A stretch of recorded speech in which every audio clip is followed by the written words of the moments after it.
Bab 1111. Jason baru merasakan bagaimana rasanya jatuh cinta pada seseorang setelah bertemu Corin. Sayangnya, pengalaman ini berbarengan dengan patah hati. Lucas mengepalkan tinjunya agar tidak terburu-buru meninju Jeremy. Dengan teguh memegang pepatah, jauh dari mata, jauh dari hati, ia memutuskan untuk meninggalkan tempat itu. Akan tetapi, saat dia menoleh, dia melihat sesuatu yang tidak pernah dia duga akan terlihat di wajah Jason, ekspresi putus asa. Karena cerdas, ia tahu apa yang sedang terjadi. Sambil mengerutkan kening, ia melambaikan tangannya di depan Jason. "Hei, berhenti mencari. Dia takkan pernah jadi milikmu." Kalimat itu menyadarkan Jason dari lamunannya. Agak malu karena Lucas memergokinya, ia mengangkat bahu dan berkata, "Luar biasa menabur garam di luka, Lucas. Siapa bilang Corin tidak akan menceraikan Jeremy suatu hari nanti? Kalau begitu, itu kesempatanku." Lucas sedikit terkejut. Ia menatap Jason dengan cemberut. "Apa kau serius sekarang?" Jason tersenyum. "Apa aku terlihat bercanda? Kapan kau pernah melihatku kehilangan akal sehat untuk seorang wanita?" Mata Lucas meredup. "Yah, lebih baik kau jangan melakukan hal bodoh. Lagi pula, kau dan Jeremy kan teman, jadi tidak pantas kau mengganggu istrinya. Kenapa aku harus peduli dengan pendapat mereka kalau toh mereka juga tidak menyukaiku?" Tanyanya acuh tak acuh. "Yah, mereka nggak akan benci sama kamu kalau kamu nggak pernah coba merebut pacar Zeke dan Geralt dari mereka dulu." Geram Lucas. "Malah, mereka baik banget masih menganggapmu teman. Kalau aku pasti udah bunuh kamu dari tadi." "Bung, kok bisa ngomong gitu? Sudah ku bilang ribuan kali, aku nggak merebut pacar Zeke dan Geralt dari mereka. Pacar mereka yang terus-terusan ganggu aku, bilang Zeke dan Geralt nggak memperlakukan mereka dengan baik. Aku cuma berusaha menghibur mereka waktu Zeke dan Geralt kebetulan masuk. Jangan bilang kamu juga nggak percaya." Lucas memutar bola matanya ke arahnya. "Aku akan melakukannya kalau saja mereka tidak kebetulan melihat pacar mereka telanjang." Jason tersenyum. "Percaya nggak kalau aku bilang mereka yang lepasin baju mereka? Lagi pula, aku nggak sentuh mereka sama sekali. Kamu harus percaya, Bung." Lucas berbalik dengan bantuan kruknya. "Jangan panggil aku, Bung. Dengan teman sepertimu, siapa yang butuh musuh?" Jason mengikutinya sambil menyeringai nakal. "Bukannya kamu perlu khawatir, Lucas. Maksudku, lagi pula kamu kan jomblo. Tapi kamu harus benar-benar memikirkan untuk punya istri karena kamu sudah tidak muda lagi. Apa kamu tidak malu adikmu sudah menikah sementara kamu masih lajang?" Lucas berhenti berjalan dan menggunakan kruknya untuk memukul Jason. "Pergi sana, urus saja urusanmu sendiri. Menjadi bujangan lebih baik daripada meninggalkan jejak patah hati seperti yang kau lakukan. Dan ku ingatkan kau, aku tidak akan pernah membiarkan Corin bersamamu, bahkan jika suatu hari nanti dia jomblo lagi." Jason berhasil menghindari serangan Lucas. "Kenapa tidak?" tanyanya sambil menyeringai nakal. "Lagi pula, aku lebih lembut dan lebih lucu daripada Jeremy. Aku yakin Corin akan lebih bahagia bersamaku daripada bersamanya." Lucas mendengus. "Oh, ya ampun. Bagaimana dia bisa bahagia kalau dia harus berurusan dengan semua wanita yang akan datang mengetuk pintumu? Kenapa kamu, malam itu, saat twilight." Wajah Aaron berubah ketika dia melihat Corin datang bersama Jeremy. "Saya lihat Anda sudah kembali, Tuan Jeremy," sapa Aaron dengan senyum palsu. "Ya, ada urusan apa kau dengan istriku?" jawab Jeremy. Bab 1112. Sebenarnya, bukan apa-apa. Kami hanya merindukannya, itu saja. Tapi harus kuakui, aku terkesan dengan kemampuanmu mengatur waktu, Tuan Jeremy. Lagi pula, kau berhasil menjaga kedua belah pihak tetap bahagia, kata Aaron sambil tersenyum sinis. Jelas sekali ia sedang mengejek Jeremy. "Oh, aku tidak ada apa-apanya dibandingkan denganmu," kata Jeremy dengan tenang. Ia lalu mengambil segelas jus dan memberikannya kepada Corin. Biasanya, dia tidak akan pernah berbicara dengan seseorang seperti Aaron, tetapi karena Aaron adalah teman Corin, dia pikir dia setidaknya harus berusaha bersikap sopan. Aaron mendengus dan hendak mengatakan sesuatu lagi ketika Sante menyenggolnya dengan pahanya sebagai peringatan. Awalnya, Corin tidak terlalu setuju jika Jeremy ikut dengannya, tetapi ia tidak punya pilihan selain mengizinkannya ikut setelah Jeremy mengungkapkan betapa tidak senangnya ia saat Corin bertemu Aaron. Namun, ia langsung menyesal tidak mempertahankan pendiriannya setelah melihat betapa canggungnya interaksi Aaron dan Sante dengan Jeremy. Belum lagi, hal itu agak menggagalkan tujuan pertemuan mereka karena, kemungkinan besar, Aaron dan Sante tidak akan merasa cukup nyaman untuk menceritakan apa yang terjadi. Oleh karena itu, sungguh suatu berkah ketika Jeremy tiba-tiba menerima telepon dari Zeke pada saat itu. "Jeremy, kamu di Twilight?" tanya Zeke. Jeremy mengangkat alisnya. "Ya, kok kamu tahu? Kami bahkan tidak akan tahu kau kembali kalau Jason tidak memberitahu kami," jawab Zeke kesal. "Kenapa kau tidak menelepon kami? Kalian sekarang di mana?" "Kami juga di Twilight. Kami melihat mobilmu terparkir di tempat parkir bawah tanah, jadi kami meneleponmu untuk bertanya apakah kamu mau minum-minum bersama kami." "Kamar yang mana?" "A08. "Baiklah, aku akan segera ke sana." Setelah Jeremy menutup telepon, ia menatap Aaron dan Sante dengan penuh pertimbangan sebelum berkata lembut kepada Corin, "Aku mau nongkrong sama Zeke dan yang lainnya sebentar. Nanti aku mampir jemput kamu." "Iya." Dia rela membiarkan Corin bergaul dengan Aaron asalkan ada orang lain di ruangan itu bersama mereka. Lagi pula, dia tahu kehadirannya hanya akan membuat mereka canggung membicarakan apa yang mereka inginkan. Senang bisa menyingkirkannya, Corin mengangguk cepat. "Oke, selamat bersenang-senang." Jeremy berdiri dan meninggalkan ruangan. Sebelum pergi, dia memperingatkan Aaron, "Jangan suruh dia minum alkohol, oke? Kami tidak butuh penjelasanmu, Tuan Jeremy. Kami tidak sebodoh itu membiarkan wanita hamil minum. Kami bahkan lebih mengkhawatirkannya daripada kamu," kata Aaron sambil mencibir. Ia bergumam pelan, tetapi Jeremy memutuskan untuk melupakan masalah itu karena ia teman baik Corin. Jason segera menghilangkan sikap acuh tak acuhnya dan duduk tegak begitu Jeremy meninggalkan ruangan. "Bos, apakah kamu yakin ingin menghabiskan sisa hidupmu dengan orang tua itu?" tanyanya serius. Corin menyesap jusnya tanpa sadar. Setidaknya dia tidak sebrengsek kamu.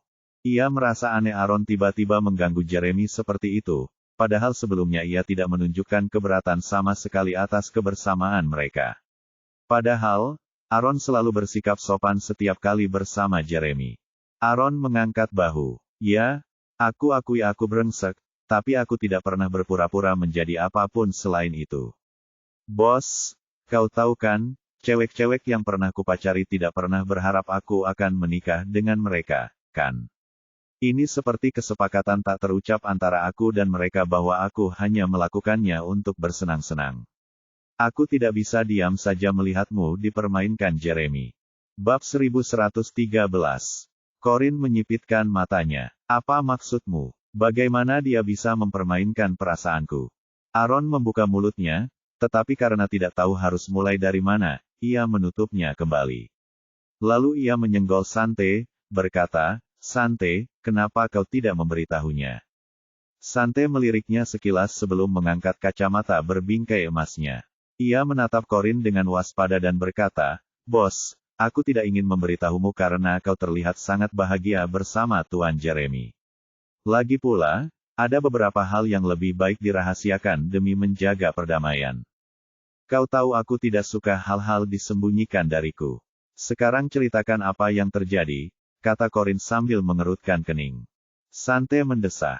"Kami berdua pergi ke Molomia untuk mencari tahu apa yang dilakukan Tuan Jeremy di sana setelah kami mengetahui ada yang tidak beres dengannya.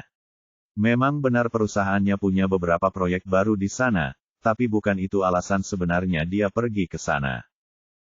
Tatapan Corin menjadi gelap. Lalu kenapa dia pergi ke sana? Dia hampir setiap hari bertemu dengan seorang wanita bernama Sofia. Cara mereka bersikap terlalu dekat hingga membuatku tak nyaman, jadi aku mencari tahu tentangnya dan... Sante merasa sulit untuk melanjutkan. "Lalu apa? Ayo, katakan sekarang juga. Jangan biarkan aku menggantung seperti itu," gerutu Corin sambil mengerutkan kening. Sante menarik napas dalam-dalam sebelum melanjutkan, kami mengetahui bahwa Tuan Jeremy dan Sofia sebenarnya telah menikah secara resmi di Molomia, dan, bahkan sekarang, pernikahan mereka masih berlaku. Cahaya di ruangan itu terlalu redup bagi mereka berdua untuk melihat ekspresi Corin. Ia terus mengunyah sedotannya dan sesekali minum dari gelasnya. Setelah hening cukup lama, akhirnya ia berkata, "Kau punya foto Sofia?" Ya, Aaron segera mengeluarkan ponselnya dan menunjukkan foto Sofia yang diambilnya. "Ini, bos." Corin mengambil ponselnya, dan matanya langsung meredup saat melihat foto hadnya. Meskipun Sofia mungkin bukan kecantikan yang biasa bagi sebagian orang, ia tetap terlihat eksotis dengan kulit sawo matang dan tulang pipinya yang tinggi. Belum lagi, kaos ketat dan rok pendek lainnya semakin menonjolkan lekuk tubuhnya yang montok. Foto itu menunjukkan Corin berdiri sangat dekat dengan Jeremy. Keduanya sedang asyik berdiskusi serius. Corin tahu Jeremy biasanya tidak akan membiarkan seorang wanita berdiri sedekat itu dengannya. Bahkan Anya, yang secara keliru ia yakini sebagai penyelamatnya, diminta untuk menjaga jarak darinya. Corin pun terhanyut dalam suasana hati yang kacau saat menatap foto Sofia yang sedang menggenggam erat lengan Jeremy. Sementara Jeremy sama sekali tidak menunjukkan rasa jijik. Setelah beberapa saat, ia dengan tenang mengembalikan ponsel itu kepada Aaron. "Oke, terima kasih sudah memberi tahuku. Kalian berdua bisa kembali bekerja sekarang." Sante dan Aaron saling berpandangan. Mereka tak bisa menahan diri untuk berpikir Corin bersikap terlalu tenang sehingga membuat mereka merasa nyaman. "Bos, apa langkahmu selanjutnya?" tanya Aaron dengan cemas. Corin tidak berkata apa-apa. Ia hanya meletakkan gelasnya dan keluar dari ruangan. "Apa yang harus kulakukan? Apa yang harus kulakukan?" tanyanya terus dalam hati. Aaron bangkit untuk mengikutinya keluar, tetapi Sante menghentikannya. "Beri dia ruang, Aaron. Kau mengejarnya hanya akan memperburuk keadaannya." Bab 1114. Aaron berbalik dan berkata dengan cemas, "Tapi bagaimana kalau dia melakukan hal bodoh? Jelas dia sudah jatuh cinta pada Tuan Jeremy, jadi bagaimana kalau dia?" Sante meludahinya. "Omong kosong. Kapan kau pernah melihatnya melakukan hal bodoh karena seorang pria? Seharusnya kau lebih percaya padanya." Setelah memikirkannya, Aaron kembali terduduk di sofa. "Bajingan itu lebih parah dari sampah. Malah, dia bahkan lebih parah dariku. Bagaimana mungkin dia berpura-pura mencintai Corin padahal dia sudah menikah dengan cewek di luar negeri?" Corin naik ke atap untuk menghirup udara segar. Karena Twilight berada di bawah pimpinan New Moon Group, yang berarti banyak karyawan di sana mengenalnya, dia bisa pergi kapanpun dia mau ke gedung itu. Ia menggantungkan lengannya di pagar dan menatap cakrawala, mencoba menenangkan pikirannya, ketika mendengar suara dari salah satu balkon di bawah. Saat melihat ke bawah, ia melihat Jeremy yang keluar untuk merokok. Sejak pertama kali bertemu Jeremy, selain menganggapnya acuh tak acuh dan agak sulit bergaul, ia tidak pernah mempertanyakan moralnya. Karena itu, ia tidak pernah membayangkan Jeremy akan sudah menikah. Jadi itu sebabnya dia menghindari pernikahan resmi denganku. Tunggu dulu, bukankah ini berarti akulah simpanannya dalam skenario ini? Pada saat itu, seorang gadis berpakaian gaun bertali spaghetti berjalan ke balkon untuk menggoda Jeremy. "Apakah Anda datang sendirian, Tuan Jeremy?" tanya gadis itu. Jeremy mengembuskan asap rokoknya sebelum meliriknya sekilas. Melihat dia tampaknya tidak terganggu dengan kehadirannya, gadis itu berjalan mendekatinya. "Kudengar Anda sudah menikah, Tuan Jeremy. Kenapa Anda tidak membawa istri Anda?" tanya gadis itu sambil tersenyum. Jeremy menyipitkan matanya dan bertanya dengan nada ambigu, "Siapa yang memberitahumu itu?" Gadis itu tersenyum lebih lebar. "Yah, aku bacanya online. Jadi, rumor itu tidak benar." Jeremy terkekeh pelan. Hanya orang bodoh yang percaya semua artikel clickbait itu. Mata gadis itu berbinar. "Jadi itu artinya kamu masih jomblo?" Jeremy mengembuskan asap rokok lagi sebelum berkata tegas, "Benar. Aku masih jomblo." Corin sebenarnya tertawa terbahak-bahak saat mendengar jawabannya, tetapi itu karena betapa bodohnya dia. Yah, dia cuma membuktikan aku salah lagi dan lagi. Aku pasti buta sampai nggak lihat tanda-tanda bahayanya. Pikirnya. Gadis di balkon itu mendongak, tetapi Corin sudah lama pergi saat itu. Aneh. Tuan Jeremy, apa kau mendengar seseorang tertawa? Jeremy menjentikkan abu rokoknya sebelum mengikuti gadis itu untuk mendongak. Ia juga tidak melihat siapapun. Saya tidak mendengar apa-apa. Mungkin hanya angin. Gadis itu tampak bingung. Ia bersumpah mendengar seseorang tertawa mengejek dan menyedihkan. Apa cuma imajinasiku? Ya sudahlah. Jarang sekali aku bisa ngobrol dengan Tuan Jeremy, jadi aku harus memanfaatkan kesempatan ini sebaik-baiknya. Bab 1115. Gadis itu segera mengeluarkan ponselnya. Tuan Jeremy, kalau tidak keberatan, bolehkah kita bertukar nomor telepon? Corin sedang berada di dalam taksi ketika Jeremy menelepon. Ia melihat sekilas ide penelepon sebelum menjawab teleponnya. Kamu di mana? Tanya Jeremy dengan suara beratnya. Saya sedang di taksi dalam perjalanan pulang, kata Corin dengan nada netral. Mengapa kamu tidak menungguku? Tanyanya dengan sedih. Aku tidak ingin mengganggumu karena kamu jarang punya waktu untuk menghabiskan waktu dengan teman-temanmu. Jeremy mengerutkan bibirnya beberapa detik sebelum berkata tegas, di mana kamu sekarang? Aku akan segera menjemputmu. Tidak, itu tidak perlu karena aku hampir sampai. Kamu bersenang-senang saja, oke. Aku tutup teleponnya sekarang. Sampai jumpa. Corin segera menutup telepon setelah itu. Setelah tiba di rumah keluarga Holden, ia langsung bertanya-tanya mengapa ia kembali ke sana. Ia merasa perlu waktu untuk menenangkan diri sebelum memutuskan langkah selanjutnya. Hanya ada beberapa pembantu yang bersiaga di ruang tamu karena Greg dan Pamela sudah tidur malam. Begitu Corin menaiki tangga, ia berpapasan dengan Francine yang tampaknya baru saja keluar dari kamarnya dan hendak turun ke bawah. Kau benar-benar lama sekali kembali, kata Francine sambil berkacak pinggang. Aku tidak percaya kau meninggalkanku mengasuh anak sekecil itu. Dia terus menangis memanggilmu. Kau tahu betapa susahnya aku membuatnya tidur. Tidak akan pernah lagi. Corin dan Jeremy menugaskan Francine untuk menjaga Joey ketika mereka berdua pergi keluar. Mereka tidak mengizinkan Pamela mengasuhnya karena khawatir Joey akan terlalu merepotkan bagi wanita tua itu. Salahkan kakakmu, kata Corin tanpa emosi. Dia bersikeras ikut denganku, jadi kami terpaksa meninggalkan Joey bersamamu. Lagi pula, Joey itu anaknya, bukan anakku. Francine tahu ada yang tidak beres dengan Corin, tapi ia tak tahu pasti.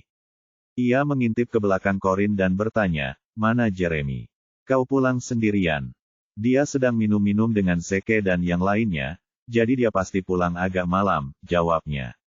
Setelah itu, ia berjalan melewati Francine untuk masuk ke kamarnya sendiri. Francine mengerutkan kening. Ia tahu Corin sedang tidak senang. Khawatir, ia pun mengikutinya dan bertanya, hei, kamu baik-baik saja. Kenapa kamu kelihatan begitu linglung? Corin menghindari menatapnya. Aku hanya sedikit lelah, itu saja. Apakah kamu bertengkar dengan Jeremy? Tidak. Francine menyilangkan tangannya dan cemberut. Corin, aku tidak memihak di sini. Tapi kau harus tahu betapa sulitnya bagi Jeremy untuk menemukan waktu bersamamu. Kau seharusnya tidak bertengkar dengannya setelah semua masalah yang dia buat. Telah mengambil keputusan untuk kembali ke sini. Corin mendengus. Baiklah, ini semua salahku. Tapi jangan khawatir. Kakakmu akan segera memberimu adik ipar baru yang baik dan perhatian. Francine terdiam. Ia tak menyangka Corin akan bereaksi seperti itu. Setelah ledakan kecilnya, Corin mengabaikan Francine dan kembali ke kamarnya. Francine langsung tahu ia salah bicara. Ia menggaruk kepalanya dan hendak meminta maaf kepada Corin ketika Corin membanting pintu tepat di depan wajahnya. Bab 1116. Francine hampir saja hidungnya terbentur pintu. Ia cepat-cepat mundur dan mengetuk pintu sambil berteriak, "Hei, Corin. Aku tidak bermaksud begitu. Aku hanya tidak ingin melihatmu berdebat dengan Jeremy." Tidak ada jawaban yang datang dari dalam ruangan. Sebenarnya, aku tidak ingin Jeremy menggantikanmu dengan orang lain lagi. Aku serius. Jadi, jangan marah. Anggap saja omong kosongku barusan. Tetap saja, Tidak ada jawaban dari dalam ruangan. Beraninya dia masih mengabaikanku padahal aku sudah minta maaf. Pikir Francine dengan marah. Hei, Corinne, kamu nggak marah-marah amat, kan? Aku nggak ingat kamu pernah sesensitif ini sebelumnya. Baiklah, marahlah sesukamu, tapi bawa anak itu pulang. Aku nggak mau mengasuhnya lagi. Francine tidak mendapat respons apapun yang dikatakannya. Ini pasti buruk, pikirnya sambil mengerutkan kening. Pasti ada sesuatu yang serius yang menyebabkan dia seperti ini. Corinne Francine yang dikenalnya akan segera membalas jika dia melakukan sesuatu yang membuatnya kesal. Francine berhenti mengetuk pintu setelah beberapa saat. Ia lalu turun untuk mengambil air minum. Ia tidak mengkhawatirkan Joey karena ia telah menugaskan seorang pembantu untuk merawat anak yang sedang tidur itu. Selama Joey tidak terbangun, ia punya banyak waktu untuk memikirkan mengapa Corinne bertingkah aneh. Tiba-tiba, ia mendengar keributan di pintu masuk utama, yang membuyarkan lamunannya. Ia menoleh dan melihat Jeremy bergegas masuk dan mengganti sepatunya. Dia segera meletakkan gelas airnya dan berjalan mendekat. Jeremy, kamu kembali. Apakah Corinne sudah kembali? Tanyanya sambil mengerutkan kening. Francine mengangguk. Ya, dia ada di kamarnya sekarang. Jeremy tampak rileks dan menghela napas lega setelah mendengar itu. Francine berkedip dan bertanya dengan hati-hati, Jeremy, apakah kamu berdebat dengan Corinne? Jeremy sedikit terkejut. Apa dia bilang sesuatu padamu? Francine menggelengkan kepalanya. Tidak, tapi dia tampak agak sedih dan bertingkah aneh. Kupikir aku akan bertanya padamu. Jeremy mengerutkan kening karena khawatir. Kita baik-baik saja, tidurlah. Setelah itu, dia melangkah menaiki tangga. Jeremy, bagaimana dengan anak itu? Dia masih di kamarku, kata Francine sambil cemberut. Tolong jaga dia lebih lama lagi, katanya tanpa menoleh ke belakang. Francine memutar bola matanya dan bergumam, mereka jelas tidak akan memenangkan penghargaan orang tua terbaik tahun ini. Bagaimana mungkin mereka mengharapkan saya, seorang wanita lajang tanpa anak, tahu cara mengurus balita. Jeremy bergegas ke atas dan memutar kenop pintu, tetapi pintunya tidak mau terbuka. Bajingan kecil itu mengunci pintu lagi. Beraninya dia mengunci pintu padahal dia sendiri yang pergi tanpa menungguku. Dia benar-benar bingung. Lagi pula, mereka baik-baik saja saat meninggalkan rumah. Sambil mengerutkan kening, dia mengetuk pintu beberapa kali dan menunggu, tetapi pintunya tetap tertutup rapat. Bab 1117. Jeremy memerintahkan Bowen untuk mengambilkan kunci cadangan. Begitu dia memasuki ruangan, dia bisa mencium aroma sabun mandi yang melayang di udara. Jadi dia sudah mandi. Betapapun kesalnya dia karena dikunci di luar, semua amarahnya hilang saat dia melihat Corinne meringkuk tidur di tempat tidur. Dia tampak begitu manis dengan wajah setengah terbenam di bantal yang dipeluknya. Pria manapun pasti akan terbakar nafsu jika melihatnya seperti itu. Wajah Jeremy melembut tanpa disadarinya. Ia membungkuk dan diam-diam mengambil bantal yang dipeluk wanita itu, lalu menyingkirkannya. Ia lalu menengadahkan wajahnya agar wanita itu tidak tidur miring. Ia menunduk menatapnya dan menyadari alisnya berkerut seolah-olah ia sedang bermimpi buruk, jadi ia merapikannya dengan lembut. Beberapa detik kemudian, tanpa sadar ia membungkuk untuk menciumnya, ia tak tahan melihat betapa imutnya gadis itu. Ciuman itu membangunkannya. Sambil mengerutkan kening, ia bergumam kesal, jangan sentuh aku, dasar pria tua mesum. Jeremy sedikit terkejut. Ia menegakkan tubuh dan menatap mata wanita itu. Apa katamu? Masih dengan cemberut, dia mengulangi dengan berani, ku bilang, jangan sentuh aku, kau orang tua kotor. Wajah Jeremy langsung menjadi gelap saat dia menyadari Corinne tidak bercanda. Corinne Carew, aku pasti terlalu mudah padamu sampai kau memperlakukanku sesukamu. Corinne membalikkan badan agar tak perlu menatapnya. Kau benar, beri aku 1 inci, aku akan mengambil 1 mil. Sebaiknya kau menjauh saja dariku. Jeremy tidak pernah dikenal memiliki sifat pemarah, jadi wajahnya langsung mengeras ketika Corinne bersikap dingin padanya. Berbaliklah dan lihatlah aku, perintahnya sambil menggertakkan giginya. Corinne mengabaikannya begitu saja. Ku bilang, berbaliklah dan lihat aku. Kau dengar, Ulang Jeremy tegas. Aku nggak mau lihat kamu sekarang. Pergi sana. Tak seorang pun berani bicara seperti itu kepada Jeremy. Ia tahu ia tak seharusnya marah pada istrinya yang sedang hamil, tetapi istrinya itu sama sekali tak membuatnya merasa lebih baik. Sambil menahan amarahnya, ia menarik dasinya dan mengulangi, aku hanya akan mengatakan ini untuk terakhir kalinya. Berbalik, dan, lihat, aku. Ia takut akan melakukan sesuatu yang akan menyakiti Corin dalam kemarahan membabi buta jika ia tidak berubah. Karena itu, untungnya Corin akhirnya berubah. Setelah itu, dia duduk dan berkata, baiklah. Kalau kamu tidak mau keluar dari kamar, aku saja. Dia kemudian turun dari tempat tidurnya, mengenakan sandalnya, dan mulai berjalan keluar kamar tanpa berpikir dua kali. Akhirnya, Jeremy tak kuasa menahan amarahnya lagi. Ia meraih pergelangan tangan wanita itu dan memutarnya dengan kuat sebelum mengangkat dagunya dengan kasar sehingga wanita itu harus menatapnya. Katakan apa yang sudah kulakukan sampai kau marah. Aku muak kau diam saja. Tak ada yang akan selesai kalau kau tak bicara padaku. Teriaknya dengan marah. Corin menatapnya dengan tatapan kosong. Tidak ada yang perlu kita selesaikan. Aku hanya ingin tidur sendiri malam ini, oke. Tidak ada hukum yang mengatakan pasangan harus tidur di ranjang yang sama sepanjang waktu. Mata Jeremy semakin melebar. Kau pikir aku melarangmu keluar karena aku marah padamu karena tidak mau tidur sekamar denganku. Corin terkekeh-kecut. Kenapa lagi? Apa lagi yang bisa kulakukan selain memuaskan hasrat seksualmu? Apa kau benar-benar mencintaiku? Jeremy tidak percaya dia benar-benar menanyakan hal itu padanya. Kok bisa-bisanya kamu nanya gitu? Apa aku belum cukup buktiin diri? Kenapa kamu nggak bilang aja kenapa kamu marah sama aku? Bab 1118. Hingga sedetik yang lalu, Corin masih berharap Jeremy akan berterus terang padanya, tetapi harapannya pupus ketika ia melihat Jeremy bersikap sok benar. Ia menatapnya dengan wajah datar dan bertanya-tanya apa yang sebenarnya ia lihat dalam diri Jeremy. Kenyataan bahwa kau ada saja membuatku marah. Aku tidak ingin melihatmu sekarang. Katanya dingin. Mata Jeremy berubah sedingin es. Kau tak mau bertemu denganku. Apa kau sebegitu membenciku? Ya, aku sangat, sangat membencimu.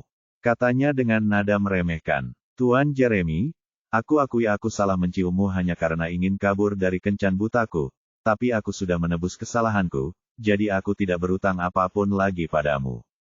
Aku tahu kau tertarik padaku karena kau pikir aku jual mahal, tapi aku tidak akan berdiri di sini dan membiarkanmu mempermainkan perasaanku lagi. Jeremy mengerutkan kening dan menatapnya tajam.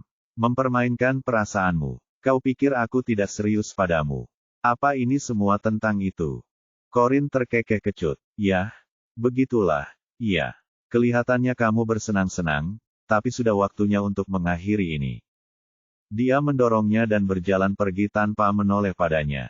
Jeremy menariknya kembali. Kau tidak akan kemana-mana. Aku akan meninggalkan ruangan ini, katanya sambil melepaskan pergelangan tangannya. Setelah itu, dia melangkah keluar ruangan dengan marah dan menutup pintu dengan keras. Suara itu mengagetkan Corin, tetapi ia kemudian menunduk sedih.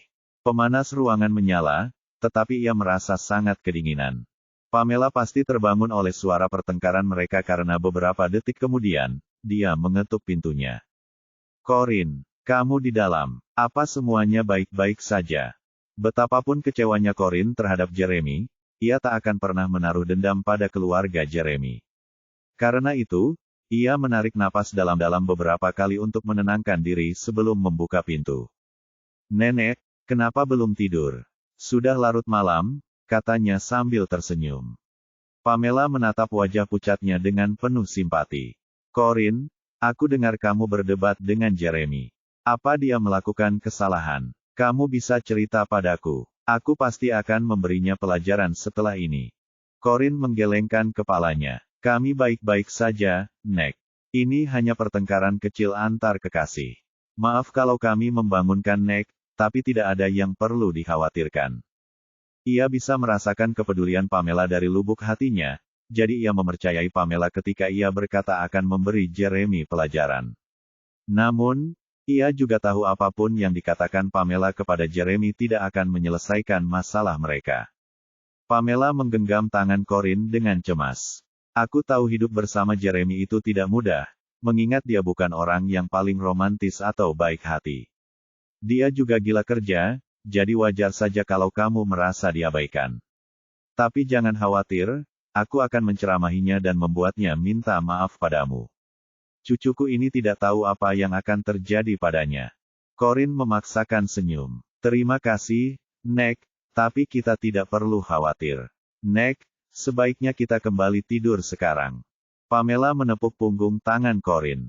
Oke, kamu juga harus tidur. Kuharap kamu tidak marah terus pada Jeremy karena anak nakal itu tidak pantas dimarahi. Aku janji aku akan memarahinya habis-habisan besok pagi. Corin mengangguk. Setelah memastikan Pamela kembali ke kamarnya, ia hendak menutup pintu makanan ketika Francine keluar dari sudut bersama Joey. Corin, tunggu. Jangan tutup pintunya dulu. Corin menghentikan apa yang sedang dilakukannya dan menatap Francine dengan acuh tak acuh. Francine berjalan bersama Joey. Aku baru saja mendengar semuanya. Kenapa kau berbohong pada nenek? Tanyanya sambil mengerutkan kening. Kenapa kau bilang itu cuma pertengkaran kecil antara kekasih, padahal kedengarannya seperti kalian berdua hampir bercerai. Bab 1119. Corin tersenyum dingin. Memangnya kenapa kalau kamu dengar semuanya? Aku tidak menyembunyikan apapun. Tapi, ada satu hal yang kamu salah. Kita tidak perlu bercerai karena kita memang tidak pernah menikah secara resmi. Francine terdiam. Corin memijat pelipisnya dengan lesu. Kalau tidak ada yang lain, aku mau tidur lagi sekarang. Ada lagi, kata Francine sambil mengerutkan kening. Joey baru saja bangun dan menangis memanggilmu, jadi aku membawanya ke sini. Corin melirik Joey yang menyedihkan dengan dingin. Dia anak angkat kakakmu, jadi dia tidak ada hubungannya denganku. Sebaiknya kau telepon kakakmu dan minta dia mengambil anak itu darimu. Setelah itu, ia menutup pintu. Namun, di tengah jalan, ia berhenti ketika merasakan sesuatu melilit kakinya. Ia menunduk dan melihat Joey menatapnya dengan mata anak anjing yang besar dan sedih. Bibi Sisi, Joey ingin tinggal bersamamu, katanya sambil cemberut. Meskipun Corin memutuskan untuk memutuskan hubungan dengan Jeremy, yang berarti dia tidak ingin terlibat dalam urusan apapun dengannya, dia tidak dapat menahan perasaan terharu ketika melihat Joey seperti itu. Setelah ragu sejenak, ia memutuskan untuk mengasuh Joey untuk sementara waktu. Ia menuntun Joey ke kamarnya sambil memegang tangannya. Sebelum Corin menutup pintu, Francine memutuskan untuk mencoba sekali lagi agar Corin mau menurutinya. Aku mungkin tidak tahu kenapa kalian bertengkar, tapi melihat betapa marahnya kalian, tidak perlu orang jenius untuk tahu itu pasti salah Jeremy. Tapi tolong beri dia kesempatan lagi. Aku yakin dia akan bersedia berubah untukmu.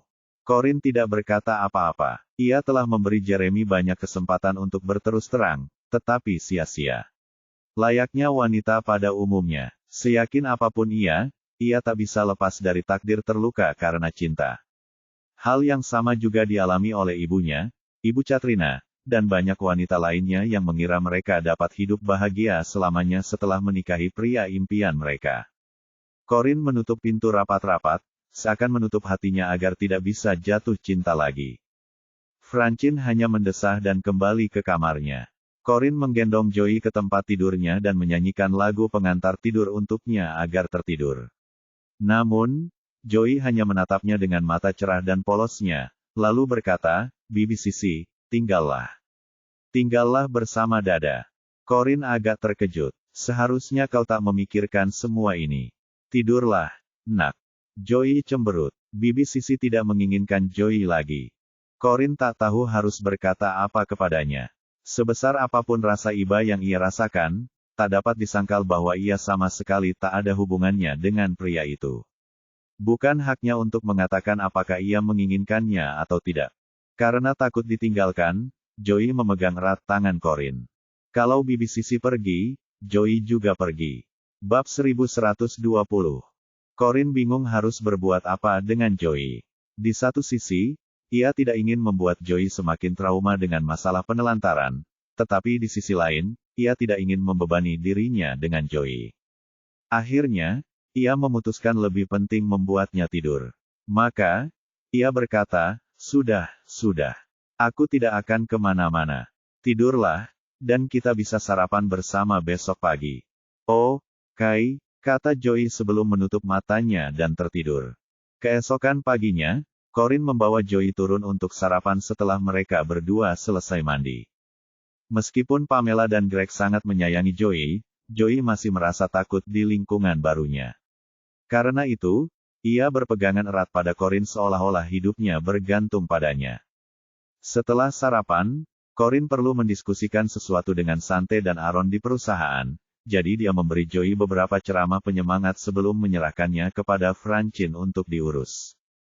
Namun, saat dia melangkah keluar rumah, dia melihat Tommy dan sederet pengawal menghalangi jalannya.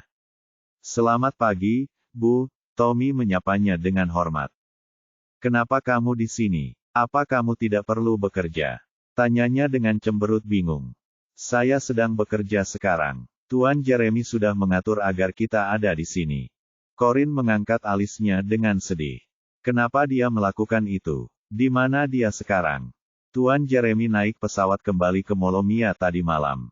Sebelum pergi, beliau menginstruksikan kami untuk berjaga di rumah besar ini demi melindungi Anda sepanjang waktu. Dia terbang kembali ke Molomia tadi malam. Astaga, dia benar-benar terburu-buru untuk kembali ke istri sahnya, pikir Corin.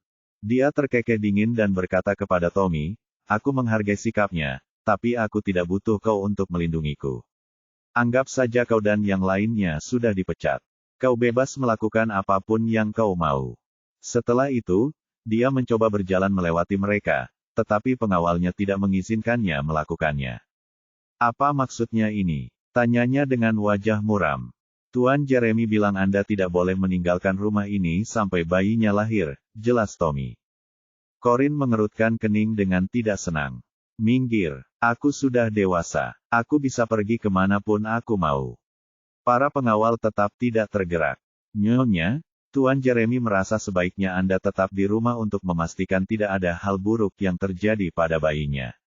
Beliau juga bilang Anda boleh keluar sesuka hati sampai Anda melahirkan, kata Tommy dengan hormat, mencoba membujuknya. Corin tiba-tiba tersadar. Dia berusaha menahanku di tahanan rumah, iya. Tanyanya dengan nada menghina.